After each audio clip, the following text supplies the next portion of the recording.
नमस्कार मित्रों, आप सभी का स्वागत है संस्कृत ज्ञानालय में। आज हम लोग देखेंगे व्यंजन। हम लोग अगले वीडियो में देख चुके होंगे, आप लोग देखे होंगे कि हस्र स्वर, दीर्घ स्वर और प्लुत स्वर के बारे में पढ़ेंगे। उसके पहले हम लोग देखे स्वर वर्ण, व्यंजन वर्ण, ठीक है, और आयोग वाह देखें। उसके बाद हम लोग देखें, काल के वीडियो में देखें हम लोग हस्र स्वर, दीर्घ स्वर और प्लुत स्वर। तो आज हम लोग देखेंगे व्यंजन। तो हम लोग सबसे पहले देखते हैं वर्ग कितना होता है। वर्गीय व्यंजन यदि क्वेश्चन में पूछा जाएगा वर्गीय व्यंजन कितना होता है तो 25 गो होता है, ठीक है। आप लोग देख सकते हैं यहाँ से यहाँ तक 5 गो है, ठीक है, और इधर से भी 5 गो है। देखिए 1 2 3 4 5।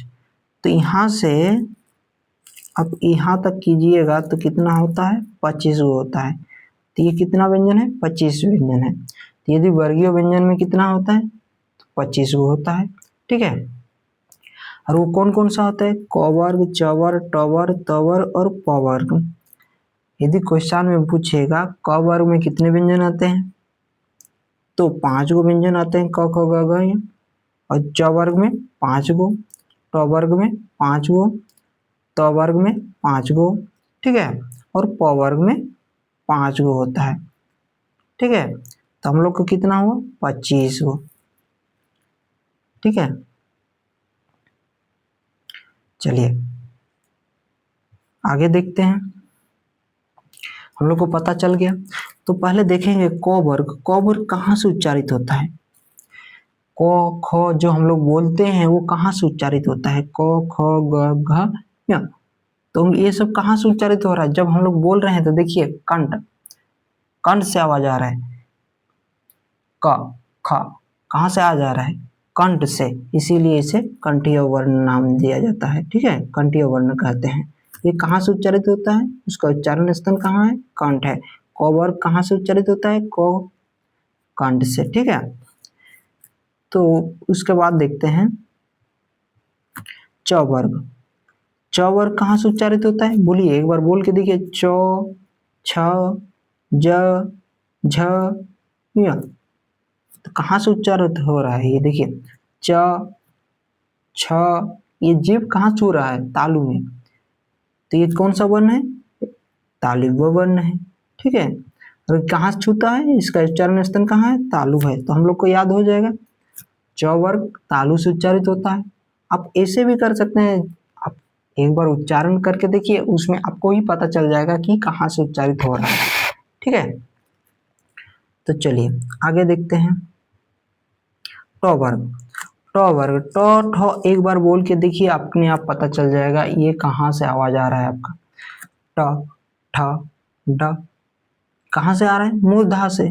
तो ये इसके लिए इसको मूर्धन्य वर्ण कहा जाता है, ठीक है। ये इसका उच्चारण स्थान मूर्धा है, ट वर्ग मूर्धन्य वर्ण, ठीक है। चलिए उससे आगे देखते हैं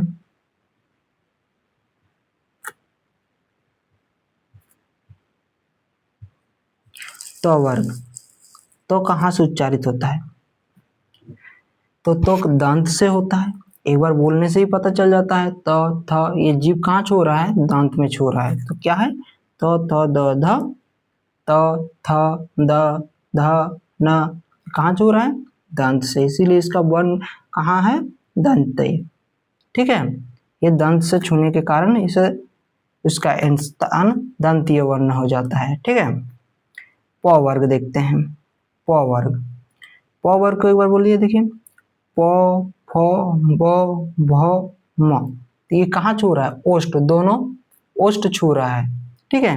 इसीलिए इसको ओष्ठीय वर्ण कहा जाता है, ठीक है, ओष्ठ।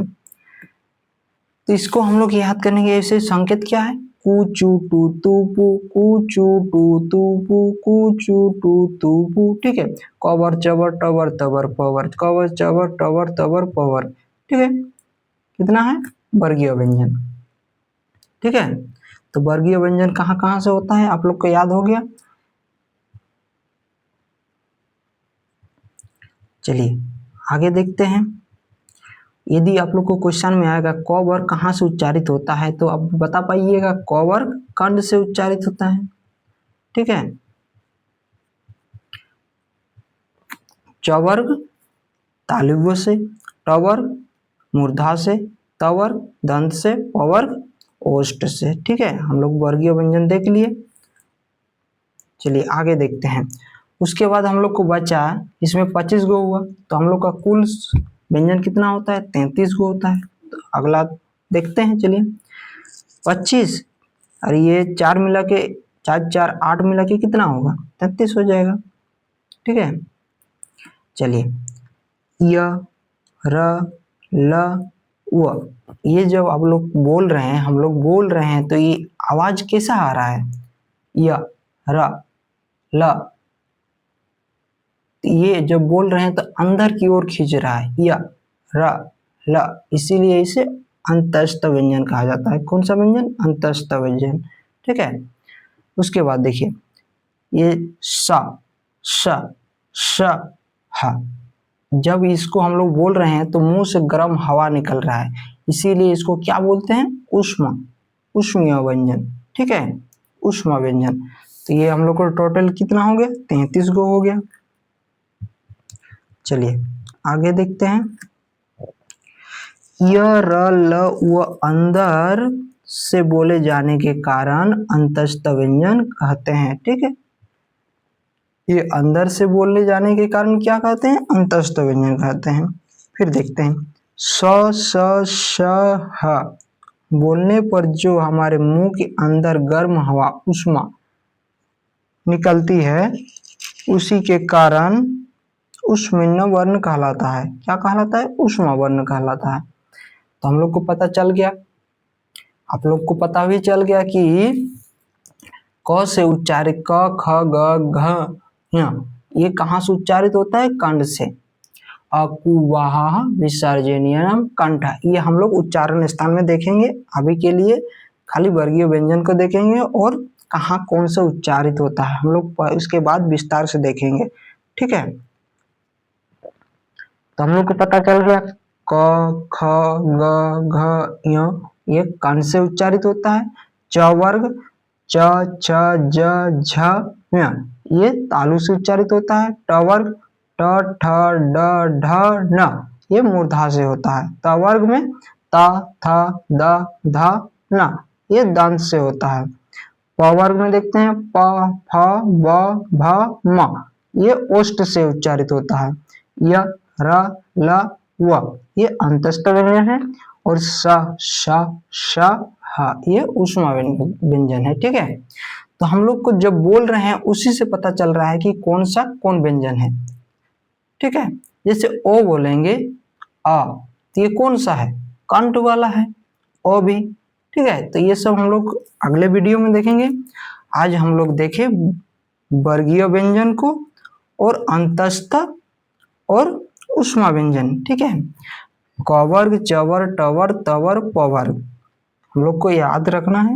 हम लोग बोलेंगे, उच्चारण करेंगे, तभी पता चल जाएगा कि ये कौन सा वर्ण का है।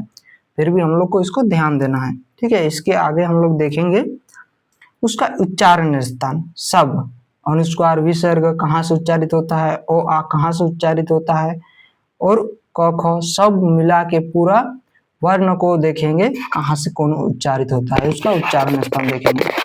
आज के लिए इतना ही, धन्यवाद। अच्छा लगे तो लाइक कीजिए। ठीक है, चलिए आज के लिए इतना ही, धन्यवाद।